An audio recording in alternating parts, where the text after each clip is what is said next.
I can tell if someone's good or bad. Good people smell sweet, bad people stink. But that tyrant emperor, he smelled bitter. So I snuck him a bunch of sweet rice cakes. He said the last person who gave me sweets wanted me dead. I said, I just want you happy and healthy. I'm the only daughter of the Minister of Rights. Since I was little, I could tell good people from bad. My nose just works differently.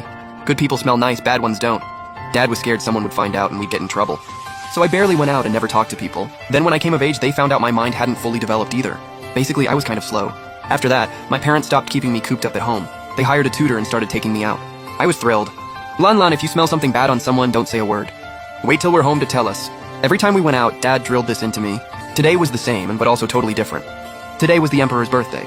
Officials ranked 4th and above could bring family to the palace to celebrate. I'd heard people talk about the Emperor at the theater once. I couldn't remember most of it, but I remembered they said he was really, really bad. So he must smell really, really bad too. To test my theory, I lifted my head and sniffed while everyone was kneeling. The moment I looked up, our eyes met across the crowd. Not what I expected at all. He didn't stink, and he was gorgeous. Like an immortal stepped out of a painting. Dad yanked me down and pushed my head to the floor. I knew I'd messed up again. He told me before we came, never look directly at the Emperor. But I figured if someone's that good looking, you should stare. Like the flowers in my courtyard, I'd stare at those all day. The Emperor didn't punish me or my dad. Those people at the theater were lying. He wasn't bad, but he wasn't exactly good either. No stench, no sweetness, nothing. I thought it was weird, but Dad told me to stop sniffing around. He stuffed my arms with rice cakes and had Mom take me to the gardens. The palace garden was way bigger than ours. Flowers I'd never seen, and tons of rock formations perfect for hide and seek. While Mom chatted with the other ladies, I hugged my rice cakes and snuck into the rocks. Either I was too good at hiding, or Mom was just bad at seeking.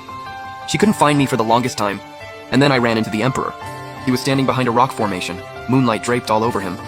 It made him look even more stunning.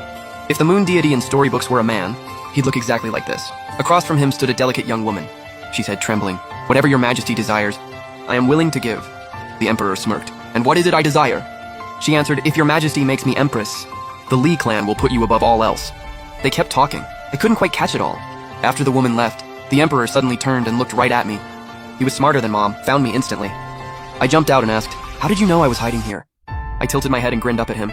He furrowed his brow slightly and walked toward me. As he got closer, I finally caught his scent. Not sweet, not foul, just faintly bitter. Like the most bitter medicine the doctor gave me when I was sick.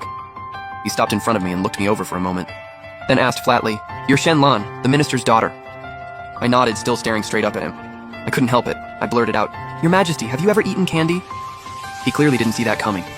He froze for a second. When he didn't answer, I kept at it until he finally asked, "Why do you ask?" "Because you smell bitter, like someone who's never had a sweet thing in their life." But Dad said I can't tell anyone about my nose. So I just pulled out my rice cakes and with great reluctance gave him half. "Here, have some, they're really sweet. Loaded with sugar, hopefully it'd make him less bitter." He looked down at the rice cake and let out a small laugh. "Shen Lan, you've got some nerve." I beamed. "Thank you for the compliment, Your Majesty." He went still again. Just then, I heard Mom calling my name in a panic nearby. She probably thought I was lost. I'm not that dumb. I shoved the rest of the rice cakes into the Emperor's arms.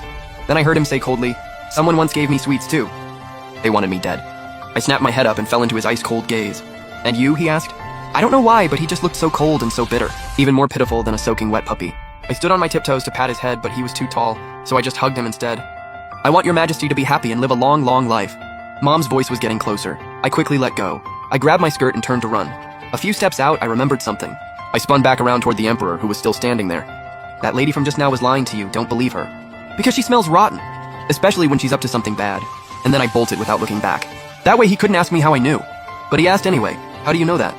The Emperor sat in his tall chair, chin in hand, leaning down to look at me. Right as we were about to leave the palace, someone stopped us. Then I was brought to this grand golden hall. Just the two of us, me and the Emperor. That bitter smell still hadn't faded. Totally off topic, I asked, "Your Majesty, did you not eat the rice cakes?" His eyes shifted. He stood up and started walking toward me.